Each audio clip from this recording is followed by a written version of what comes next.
Hello everyone, कैसे आप सब। आई होप कि आप सभी बहुत अच्छे होंगे। दोस्तों, आप सभी का स्वागत है हमारे आज के इस क्लास में, आज के इस लेक्चर में। ये पहला लेक्चर है। जैसे कि हमने पहले ही कह रखा था कि जितने भी लोग बीपीएससी टीआरई 4.0 की तैयारी करना चाह रहे हैं या फिर करना शुरू कर दिए हैं, उनके लिए हम पॉलिटिकल साइंस का वीडियो जो है फ्री ऑफ कॉस्ट अपलोड करने का प्रयास करेंगे, कोशिश करेंगे। ये क्लास जो है पॉलिटिकल साइंस की क्लास है। पहले बात ये करते हैं कि ये क्लास किन लोगों के लिए फ़ायदेमंद यानी मुफीद साबित होगा। तो जो भी लोग बीपीएससी टीआरई 4.0 की तैयारी कर रहे हैं या फिर करना चाह रहे हैं, इनके लिए ये वीडियो काफ़ी ज़्यादा हेल्पफुल रहेगा। बाकी अदर जितने भी एग्ज़ाम है, जो भी जैसे बीएसएससी हो गया, बिहार एसएससी, और इसके अलावा जितने बहुत सारे एग्ज़ाम हैं, बाकी अगर जो एग्ज़ाम की प्रिपरेशन यानी कंपटीशन एग्ज़ाम की प्रिपरेशन नहीं कर रहे हैं, इनके अलावा भी जो फर्स्ट ईयर में है, ग्रेजुएशन के फर्स्ट ईयर में है या सेकेंड ईयर में है, उनके लिए भी काफ़ी ज़्यादा हेल्पफुल वीडियो रहेगी। तो आइए आज की इस वीडियो को समझते हैं और आज के इस वीडियो में समझेंगे कि हम सरकार किसको कहते हैं। सरकार यानी गवर्नमेंट। देखिए, जब भी सरकार की बात आती है तो क्या सरकार हम किसको बोलेंगे, एक सवाल आता है हमारे मन में। और जब भी आई थिंक मेरे ख्याल से जब भी सरकार की बात आती है ना, तो कोई एक सिंगल फेस हमारे नज़र में आ जाता है कि ये सरकार है। क्या एक्चुअल में यही सरकार है? नहीं, कोई भी एक सिंगल फेस सरकार नहीं है। जैसे हम कभी कभी बात करते हैं मोदी सरकार, तो क्या मोदी सरकार का बात करने पर एक मोदी जी जो है सिंगल फेस है? क्या ये अकेले पूरे सरकार को गठन करता है या फिर पूरे सरकार को फॉर्म करता है? नहीं, बिल्कुल नहीं। तो हम आज के इस वीडियो में इन्हीं चीज़ों को समझेंगे डिटेल वाइज में कि सरकार क्या होता है। ठीक है, आइए देखिए, हमने क्या करा है, सरकार को यानी गवर्नमेंट को ना दो अलग अलग हिस्सों में रखा है। पहला क्या रखा है, सरकार के अंग। ये देखिए इधर सरकार के अंग यानी ऑर्गन ऑफ गवर्नमेंट, इसको इधर रखा है। और दूसरे साइड में हमने क्या रखा है, यूनिट ऑफ गवर्नमेंट यानी सरकार की इकाई। ठीक है, ये दोनों चीज़ को अलग अलग रखा है क्योंकि एक्चुअल में दोनों चीज़ अलग अलग है। अभी आपको डिटेल वाइज में दोनों को समझाऊंगा भी कि दोनों अलग अलग कैसे है। देखिए, अगर हम सरकार के अंग की बात करें तो सरकार के मेन 3 अंग है, जिन्हें हम 3 पिलर ऑफ डेमोक्रेसी बोलते हैं, यानी लोकतंत्र की 3 स्तंभ जिसको कहा जाता है। ये 3 पिलर ऑफ डेमोक्रेसी यानी लोकतंत्र का स्तंभ इन्हें बोला जाता है। इसमें से पहला स्तंभ में कौन आता है, लेजिस्लेचर, जिसको हिंदी में विधायिका बोला जाता है। और दूसरा जो है उनका नाम है एग्जीक्यूटिव, जिसे कार्यपालिका बोला जाता है। और तीसरा जो है वो जुडिशरी, जिन्हें न्यायपालिका बोला जाता है। ये 3 these are the 3 pillar of democracy. ये 3 जो है डेमोक्रेसी का पिलर है।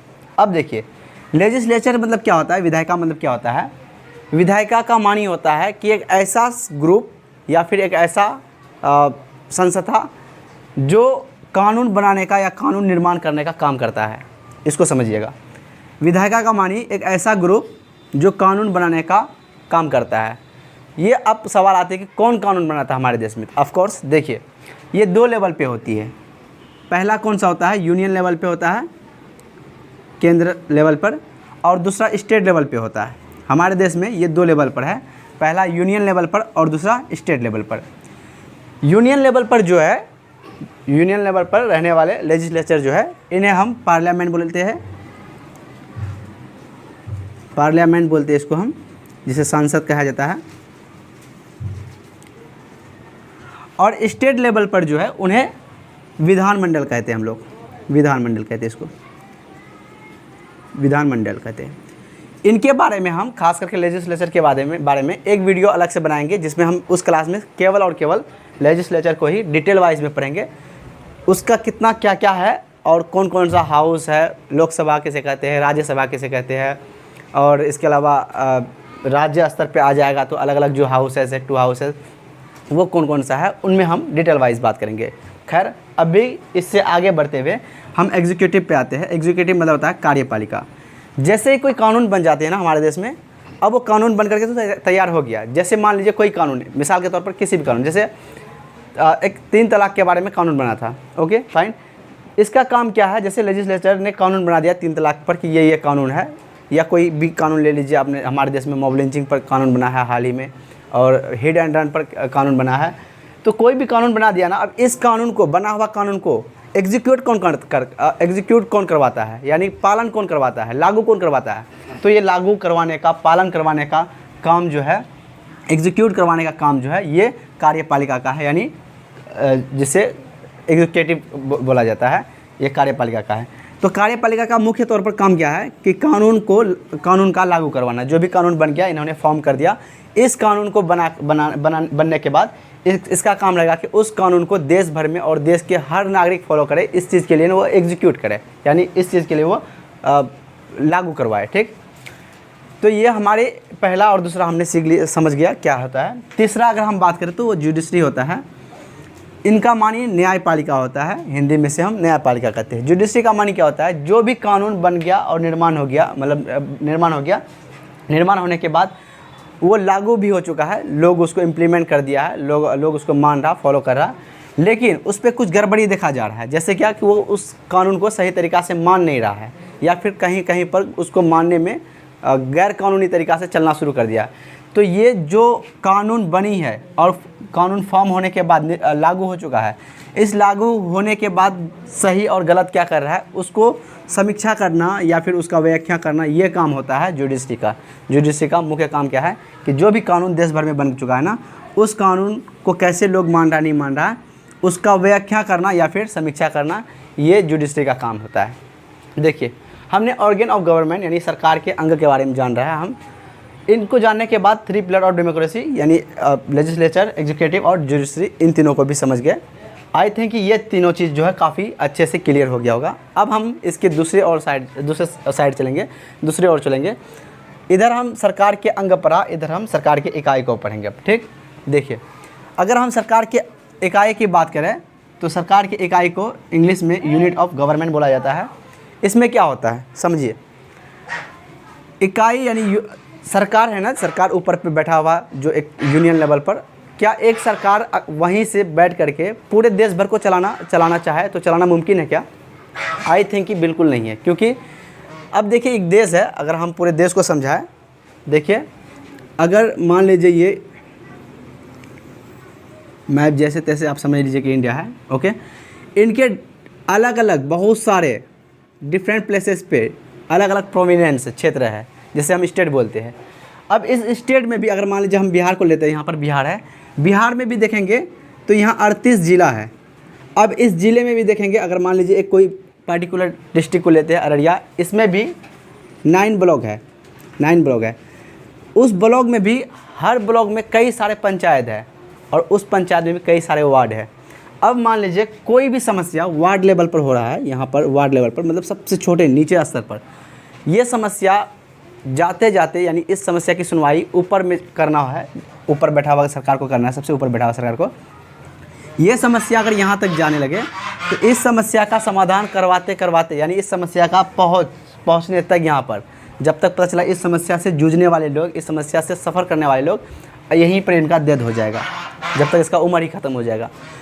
तो ये समस्या ये इसी लेवल पर कैसे हल हो जाए, इसी लेवल पर कैसे जल्दी से इसका सॉल्यूशन मिल जाए, उस चीज़ के लिए ना सरकार का अलग अलग यूनिट बनाया गया है। तो यहाँ देखेंगे हम लोग कि सरकार का डिफरेंट यूनिट क्या है। देखिए ध्यान से, तो सरकार का डिफरेंट यूनिट क्या है। सबसे पहले सबसे ऊपर में बैठा हुआ, यानी हमारा जो सबसे ऊपर में बैठा हुआ एक सरकार है, जैसे हम यूनियन गवर्नमेंट बोलते हैं, जैसे केंद्र या संघ का सरकार बोलते हैं, केंद्र सरकार या फिर संघ सरकार बोलते हैं।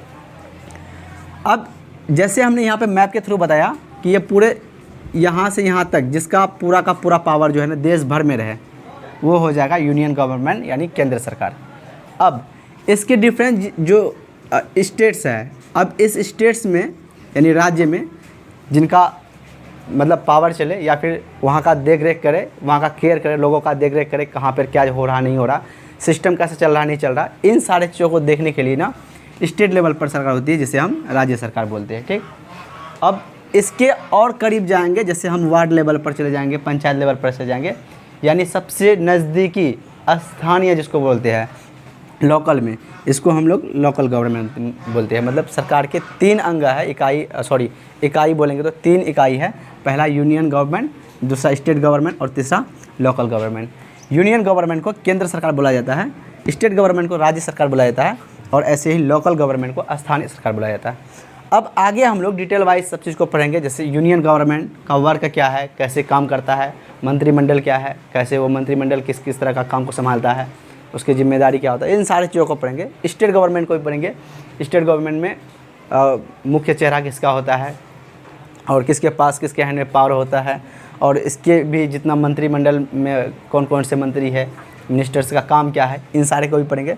ऐसे ही लोकल गवर्नमेंट में पढ़ेंगे कि लोकल गवर्नमेंट में फिर कितने अलग अलग प्रकार है, टाइप है, काइंड है, उसको भी पढ़ेंगे हम लोग, और उसका काम क्या है, कैसे वो स्थानीय मतलब लोकल में किसी भी तरह का समस्या को कैसे ये सॉल्व करता है, इन सारी चीज़ों को पढ़ेंगे। आई थिंक कि अभी तक हमने सरकार को यहाँ से यहाँ तक पढ़ा है, जितने भी चीज़ पढ़ा इसमें ये सारे चीज़ क्लियर हो गया होगा। सरकार में पहला ऑर्गन ऑफ गवर्नमेंट और यूनिट ऑफ गवर्नमेंट और इनके अंग और इनके भी अंग, सारी चीज़ को पढ़ लेने, यानी इनके टाइप्स और इनके भी टाइप्स हमने अभी पढ़ा। आई थिंक ये सारे चीज़ जो क्लियर हो गया होगा। देखिए आज की इस वीडियो को हम लोग यहीं तक रखते हैं, फिर इसके आगे दूसरे वीडियो में हम लोग समझेंगे।